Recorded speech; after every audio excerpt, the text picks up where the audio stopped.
we'll do some social cultural and a few ideas towards the end for the, everything to summarize and to think about other things. Still, any questions, throw them in. Any way I can help you, let me know. Okay, psychology. The compulsory questions have always been some sort of theory and some sort of means of controlling that theory. So we've had social facilitation and how to control the effects of an audience. We've had cohesion and how to reduce faulty processes. We've had optimal levels of arousal and methods of controlling, somatic methods of controlling. We've had aggression and ways of controlling aggression by developing assertion. And last year was self-efficacy and ways of developing someone's self-efficacy. So we're on the same sort of bandwagon as we were in physiology. Same sort of principles as we had in physiology, that we've got this idea of getting things down to about 8 to 10 points.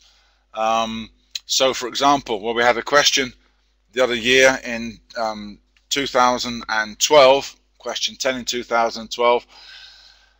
The question was about factors affecting the reliability of observations. Then we take out the alternatives. We just tell the students that they may just change the way they behave. So we won't talk about experience evaluation apprehension. We won't talk about social inhibition. We won't talk about increased state anxiety. We're just giving the single alternative rather than multiple alternatives. And less obvious in psychology than it is in physiology and mechanics, but the same principle, remove the harder stuff. And the only really good example about that was the idea of trying to predict behavior through personality. The two opposite views are the skeptical view and the incredulous view. And for some students that may be a word too far, so therefore maybe not use that or those phrases.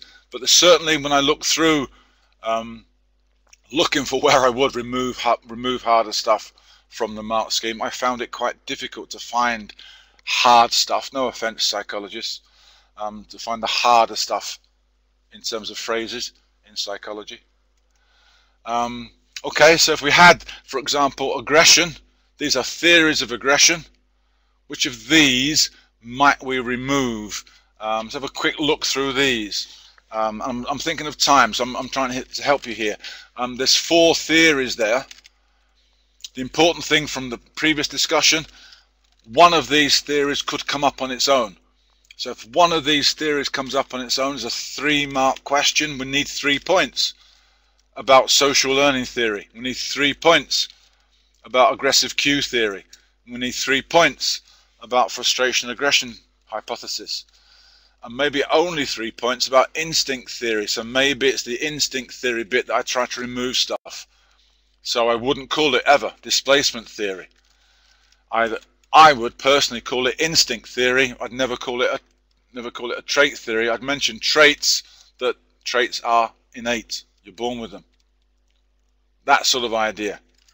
I'd mention catharsis only because there's a cathartic effect as well in frustration aggression hypothesis. So we get that same sort of idea.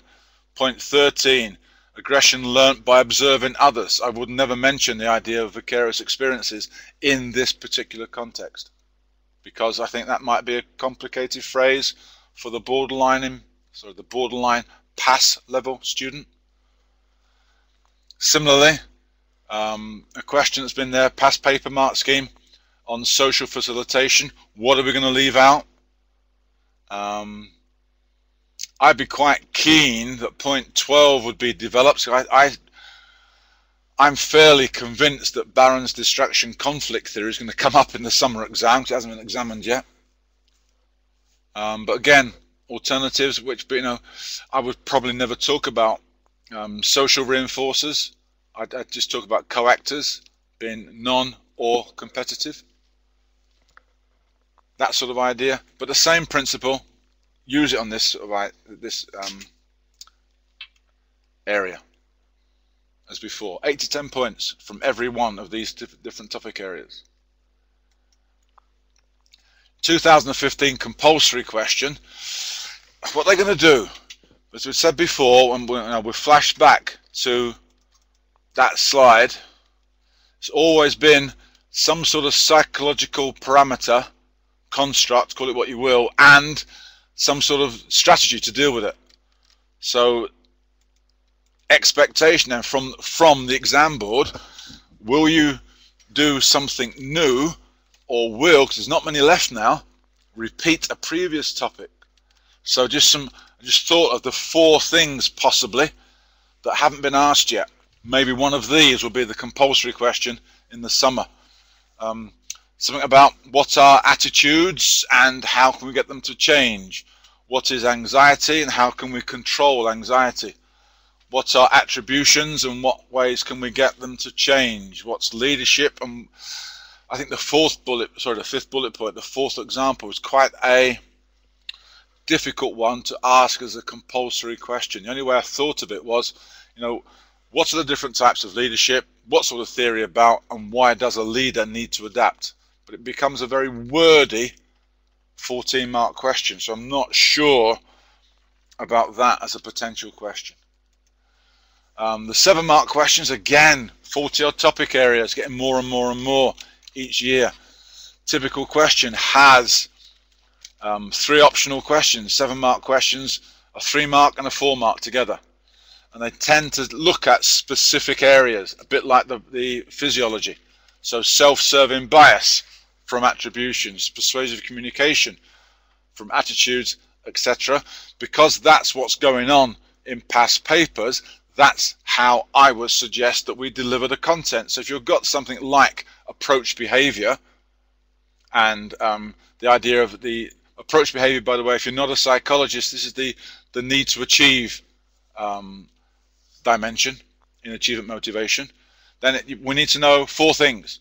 4 things about the need to achieve. 4 things about the need to avoid failure. 4 things about how to persuade people to change their attitude. 4 things about the other way of changing attitudes, which is cognitive dissonance.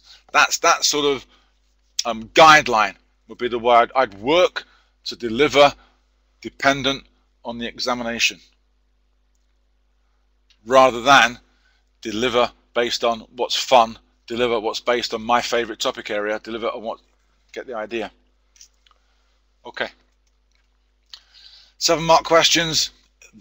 If you do the analysis, and you can do it yourself when you get the stuff in the Dropbox, and look at previous questions, there's very, very little that hasn't been examined already.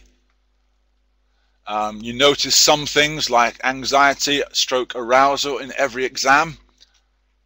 So therefore, expectation, those 2 parameters, which are sort of almost underlying most psychological theory, will be in there somewhere again.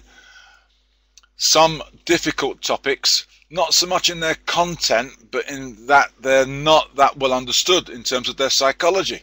And cohesion and leadership are not that well understood in terms of their psychological aspects. And I think back to that, the physiology, where you had to use the key terms.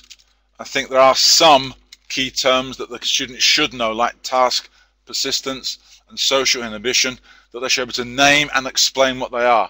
Key terms, which some of the stuff that David and Joe were talking about before. Key terms that we want to get into our answers.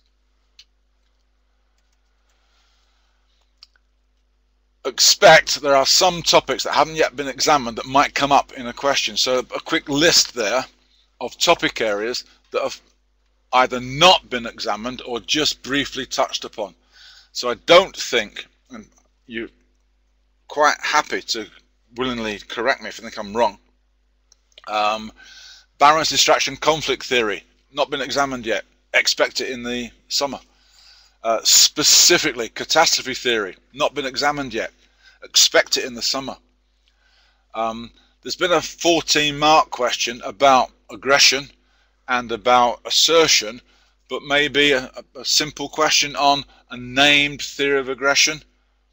And I've, again, included in Dropbox a Word document, I think it is. Or is it a PowerPoint? No, it's a Word document about theories of aggression in Dropbox. So in case you need that, if that helps. Attribution retraining, never been examined. Will it come up? Could it possibly come up as part of a 14-mark question? Ask about attributions and what they are and how they work, and Weiner, or Weiner, we want to call him, his model, and then maybe a question on how to change attribution retraining. Not really been a question on social loafing or specifically the Ringelmann